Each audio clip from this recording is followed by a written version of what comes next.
time for another episode of The Oil Stream with Dustin Nielsen and Tom Gazzola, presented by Popeye's Louisiana Kitchen. Happy game day, everyone, and welcome to another episode of The Oil Stream. Nielsen and Gazzola with you. As always, The Oil Stream brought to you by Popeye's Louisiana Kitchen. Nothing says playoff-like atmosphere like a Popeye's Louisiana Kitchen Popeye's chicken sandwich. Now open in St. Albert, among various other places. Mr. Gazzola, happy game day, buddy. How are you?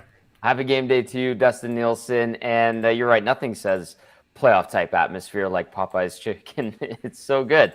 That makes me laugh every time. I love how you tee that up. But it's going good. I'm keeping the seat warm for you at 1260. The Smash Hit Nielsen show, I feel like continues to have a good hum and pace and rhythm to it. Good. It's always a blast working with Eric, and you don't want to know what we did today that was something that we broke from routine. Man. Just like how we didn't go with Creed Tuesday. I'm not going to take any blame for this because I'm cool with doing all the same stuff you do, just keeping it as is, but there's somebody who might be a lieutenant of some sort that just likes to go off a whim and change things up. So fortunately for you, you get back next week. And unfortunately for you, if you're that angry about it, you won't be able to take out your frustrations on said lieutenant until Tuesday. So I get a Wanna come Monday. I'll just take out all my anger on him. It's like the saying goes, Tommy, when the daddy cat's away, the mice will play, right? Isn't that what it says? The mice are playing right now. It's frustrating. That's the first thought that crossed my mind too when I thought of this. So. Yeah, daddy cats and mice. Yeah. All right. Well, I'll try to get that back on track. We'll see how it goes. Okay, we've got lots to get to, obviously, today. Huge game tonight against the Los Angeles Kings. We had an oil stream on Sunday breaking down the Battle of Alberta, and at the time, I did say I thought the Oilers were going to roll against the Coyotes, and it was one of those games, Tommy, we both kind of said it. Like, it's one that they had to win, but they also had to win in convincing fashion, I think, both for themselves, for the fan base coming off that, even strength disaster against the Calgary Flames. I thought a lot of signs pointed up in that game against the Coyotes. I think you have to be pretty happy with that.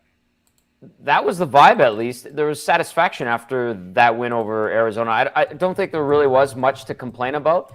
And it was kind of, I don't know if it's funny or just like fitting that during that morning skate on Monday, the Oilers were working on very fundamental systems drills and 5-on-5 positioning drills, like stuff you would go through with your team early on in the season when you're trying to, bring new guys in or a new coach is trying to implement a new type of system. The Oilers were doing that again on Monday at a pregame skate, and it paid off. They needed to do it, and it looked like it sunk in. You get the muscle memory. Like, it's one thing to do it on video, Dusty, and it's one thing to go to a whiteboard and to go over it again and again, and you're looking at a tablet or a whiteboard and a coach at the front, to doing it on the ice where you're physically there. You get the muscle memory, and you're like, oh, yeah. I think, the best way to do it is on the ice. They did it on the ice, and I know the Arizona Coyotes were not a formidable opponent by any means, but at least when they executed on Monday, they did things the right way, like you said. It didn't look like guys were cutting corners and cheating, flying the zone and stuff like that. So I think you could be like, all right, they kind of reinstalled the right way to do things. Tonight's going to be a tougher test against a better team. I know that the Kings are beat up a little bit with injury, but you continue to build off of what you did systems-wise on Monday. You should, in theory, be in a good spot. Is Koskinen the go-to guy between the pipes now? Do you think, are we going to see them run Koskinen out there 2 out of 3 or 3 out of 4? Or is this still a Smith-Koskinen play well, keep the net type of thing? What do you think happens between the pipes here? I'm gonna say this, and it'll probably change by the next game. I'll say, yeah, sure. You go with Koskinen. His numbers overall are good. What is he now? In his last 15 starts, he's 11, 2-2 or something like that. In his last 16, I know he didn't get the decision on Saturday against the Calgary Flames, but he's the one getting results. They're not necessarily the prettiest. Yeah, numbers have not been great lately for the last 5 or 6, right? So, and Mike Smith is not doing anything to instill any type of confidence, I don't think, in anyone. And it's really neat and cute of the players to go out there and say, hey, we have full trust in our goalies. You guys are going to knock our goalies. That's a bunch of, you know what? Okay, like that's nice of you and noble of you to do that for a teammate, but we're not spitting any lies or anything like that. And the fan base knows it too, but good for them for having their goalies back. So I think you're onto something where it'll probably be Koskinen for the majority, unless Mike Smith, in whatever starts he gets for the remainder of the season, really starts to light it up. But we haven't seen that at all, to be honest. Yeah, you need to get through some games with Smith where it doesn't look like he's in scramble mode the entire time before. Like, even in victories, I don't know if I've come out of that game watching it with Mike Smith and going, wow, not only do we not have confidence, I'm not even sure his confidence level is where it needs to be right now, right? So that's priority number one for him between the pipes. So we'll see how they sort that out. Yamamoto obviously on a little bit of a heater. Now, Woodcroft did shuffle up the lines heading into that game against Arizona. Yamo back down with Draisaitl. Puljujarvi gets the bump up on the top line with McDavid, and JP in that game setting up McDavid and Draisaitl for goals, which has to help the confidence, I would think, on that front for him. But just how important do you think Yamamoto and Puljujarvi are down the stretch and possibly into the playoffs? I mean, you know what you're getting from McDavid and Kane and Draisaitl and Nuge on the power play for sure, and hopefully something at 5-on-5 from a Nugent-Hopkins line as well. How important do those other two guys become, the two younger guys on the right side? I think they're vital, and however they go, it might dictate if the team sinks or swims. If you can rely on those two and even expect them to contribute and not be detriments defensively or anything like that, I think that'll go a long way in maybe propelling the team forward, especially if you have a good third and fourth line now. Yeah. And you have no visible weaknesses when it comes to the forward group. And I think, the most suspect part of the lineup right now is the right side, because you're looking at all those guys and you're going, okay, which Jesse Puljujarvi showing up tonight? Is Kyler Yamamoto going to stay hot like he has been? Who's better right now, Josh Archibald or Zach Kassian? Obviously, Archibald gets in, Kassian came out. Maybe Kassian's a little bit banged up. I know he took a run at Zadorov the other night, and he looked like he was a little worse for wear. I think the right side is kind of the soft spot when it comes to the forwards, but it doesn't have to be. And so Puljujarvi and Yamamoto giving you good minutes, chipping in offensively, can thrust you forward in a big way, I think. Do you think... And every time you see, whether when Yamamoto, honestly, they're both very up and down with the fan base, right? I mean, you're trading Yamamoto, you're trading Puljujarvi. Oh my God, sign him long term. Every time either of them play well, it's like there's people in the fan base asking for a 8-year deal, $4 million per, whatever. Right. Tommy, do you think there would be a long-term deal on the table for either of them at the end of this season? My instinct says no. And my reasoning is that neither one of them has really done anything to deserve it. Yamamoto has gone on a great run here at the right time of season. He's played some excellent hockey. He's all over it. That's encouraging. But it hasn't been sustainable at all throughout his NHL career. He came on the scene hot. He went very cold for a long time. And then now, in the last month or so, we could say, Yamamoto's on. Whereas Puljujarvi came on the scene okay and maybe shouldn't have been in the NHL, went back to Finland. We wondered if he'd ever come back. Does come back last season, had a good year, respectable, looked like he was back on the up and up. Started this year really nicely, and all of a sudden you're going, boy, they need to get him locked up at a reasonable rate. He's going to be demanding a ton of money. Now he looks like some nights he's lost, and that confidence is gone. It just keeps fluctuating, and it reminds us these are young guys. I don't think that either one of them warrants a long-term contract.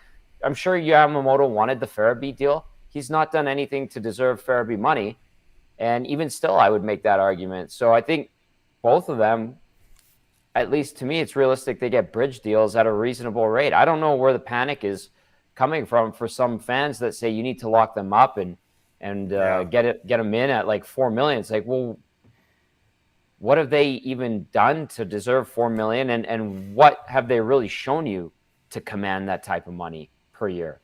Yeah, it's interesting because I think Puljujarvi's like 2 years away from being a UFA because he's 23. He came in, signed when he was 18. I think he's either a UFA when he's 25 or 26. So a bridge deal might be tough because it might actually just take him into. You might just try to get a 1 year deal done, see what you get next year from him. But I could be off on that. But I think he's pretty close. It sounds crazy for a 23-year-old, but I think he's only 2, maybe 3 years away at the most from being an unrestricted free agent. So something that you might want to monitor in that situation. We had somebody in the comment section say, bring up Holloway for some games to see how close he is before you sign Kane or Yessi or Yamo. You might, I mean, if you can get them all on 1 year deals next year and they play next year and Holloway's there and you can kind of decipher who goes where and what fits long term, maybe that's the case, Tommy. But I don't know if you're just bringing up Holloway right now to get a read on what type of contract you have to get done for JP or Yamamoto at the end of the season. Yeah, and with Holloway too, I think this is a good reminder for us in general that he's probably a guy that's going to have his peaks and valleys when he does get the look here finally at some point.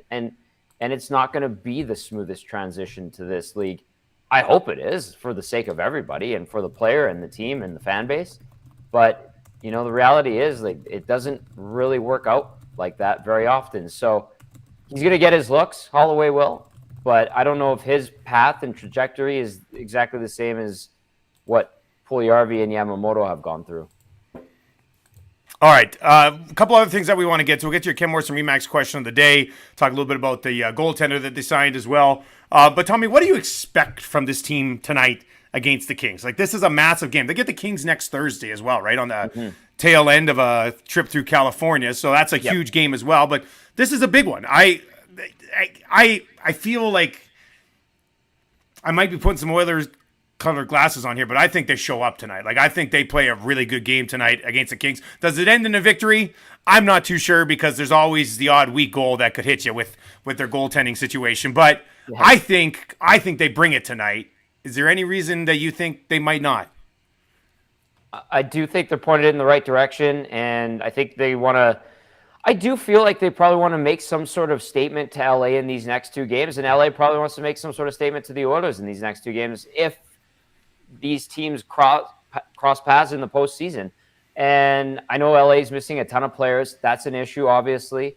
So if the Oilers could break through LA's system, and they're a very system-oriented team, as Dennis Bernstein said it on the Smash Hit Nielsen show this morning, then the Oilers get through that. They'll be okay. They could pull off like a 5-2, 5-3 win, something along those lines. If the Oilers get away from their game, and LA stays disciplined within its system, and whichever players are healthy and going, they could take advantage of the Oilers. And you're right. I like how you threw the element of the ugly goal getting in there because you just never know, right? It's so realistic every night. And so, if Edmonton breaks through that system of the LA Kings and takes advantage of the injury situation, it could be a good night. Should be a good night for the Oilers. We could be talking on Friday about a team that's in second place. Let's get to your Ken Morrison Remax question of the day. You can visit his website at kenrmorrison.com. He's the official realtor of the Oil Stream. Give him a call, 780-993-4815. He is a Remax Hall of Famer. Tommy, what's the question today, buddy? I just want to add, too, he does now formally wear a Oil Stream badge and patch on his Leatherman bomber jacket. Just look out for it around town. Are you joking or are you for real? No, I'm joking. But man, I was going to say, that sounds like something he would do. I know. We should make that a reality. I was going to say, we should make that happen for him. That's good. What's the question? All right. The Ken Morrison Remax Excellence question of the day is this. Dusty, we're going to see Jay Woodcroft go head-to-head once again against Todd McClellan. And we know that they worked together for so long, and McClellan brought Woodcroft along in the hockey coaching ranks. When all said and done, which one of these coaches will have taken the Oilers further in the postseason and closer to potentially a Stanley Cup? Because we know McClellan went 2 rounds, almost to 3. Yeah, does Jay Woodcroft get that far? Yeah, I think he does. I like Jay Woodcroft, man. Like, I think he's noticeably made a difference for the way this team plays. With the exception of Saturday, I was going to say, especially 5-on-5. Saturday wasn't great. I think he's got a much better forward group now than Todd McClellan had. during his time here, including in 2017 when they made that run. So I think, the problem here would still be, Talbot was actually pretty good for them that year. They had the goaltending that year, and look what happened, right? They got hosed in a series against the Ducks. So I guess it all kind of comes down to how long a contract Woodcroft gets. But if Woodcroft gets a 3 to 5 year deal, like I think most of us would expect at the end of this season, I think he does take them to a conference final at some point. So that would take him just beyond where Todd McClellan was. He'll need some help, obviously, from Ken Holland to get a goaltending situation sorted out one way or the other. And obviously continued improvement from a blue line that looks like most of these pieces are going to be around here for a little bit. But yeah, I think I'd still side with Woodcroft taking them a little bit further than Todd McClellan ever did. Yeah, well said. I'm very optimistic as well. I like positivity, and I think he does get past what Todd McClellan was able to accomplish back in 2017. This is the Obi-Wan Anakin Skywalker thing, right? Like one Jay Woodcroft was the Padawan, right? Is that the guy who's... Yeah, are you a big Star Wars guy, Tommy? Is that how it worked? It's definitely not Luke and Kylo Ren or young Ben Solo, right? No. Would this be the equivalent today of Woodcroft being Ben Solo walking across the bridge and, spoiler alert, stabbing Han Solo with a lightsaber and killing him? Is that what this is the equivalent of? Oh, I don't know. That's vicious, and I don't think you need to throw a spoiler alert out there. That movie's been out for 7 years now. Still, you never know, right? I like the Anakin Obi-Wan comparison because there were some very light, happy moments during that relationship. When they were little, yeah. When you were my brother, Anakin. I loved you. Creepy. Ugh. Yeah.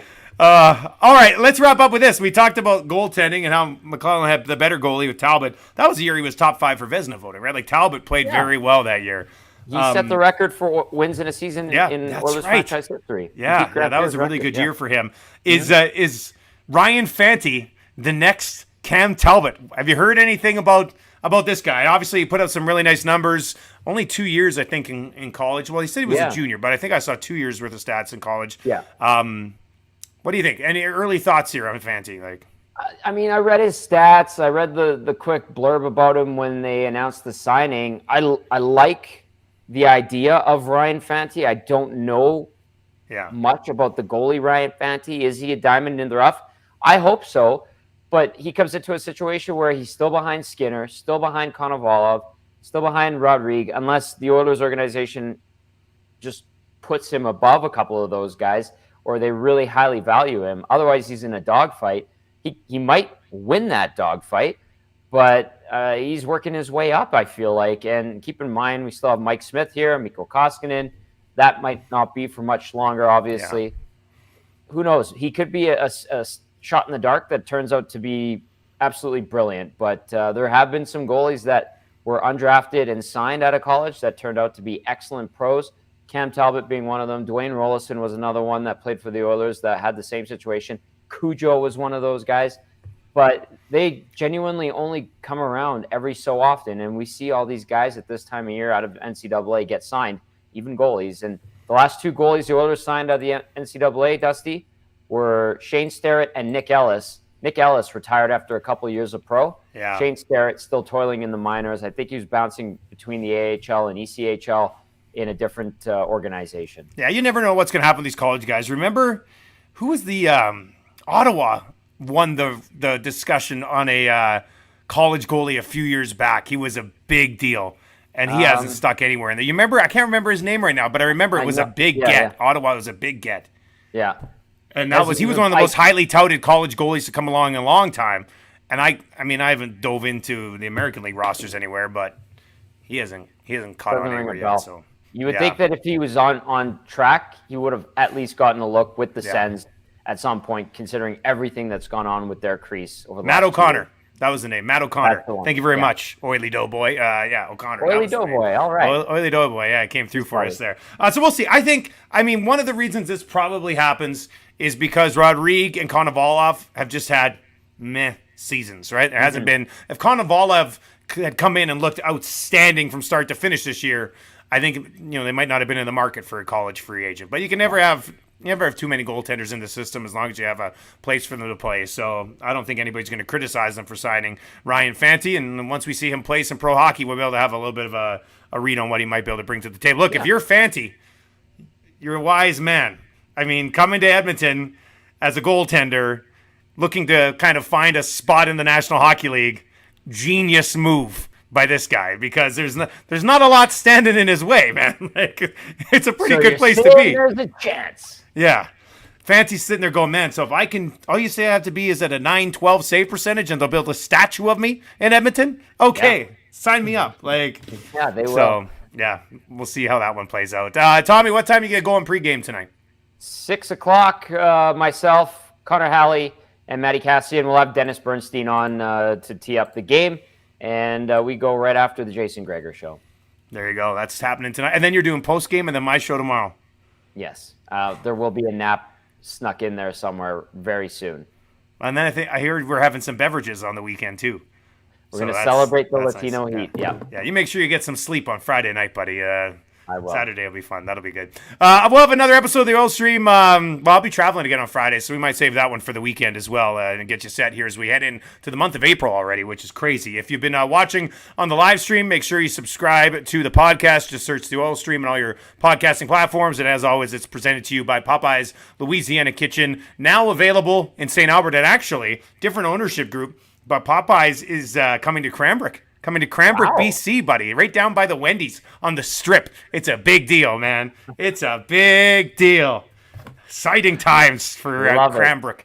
It's very exciting. I can't wait to come back next time. There might be a Popeyes here. Tommy, have a good pregame, postgame, and look after my show tomorrow. Don't let Eric ruin it any further. And I'll talk to you in a few days. Sounds good, Dusty. Safe travels, pal.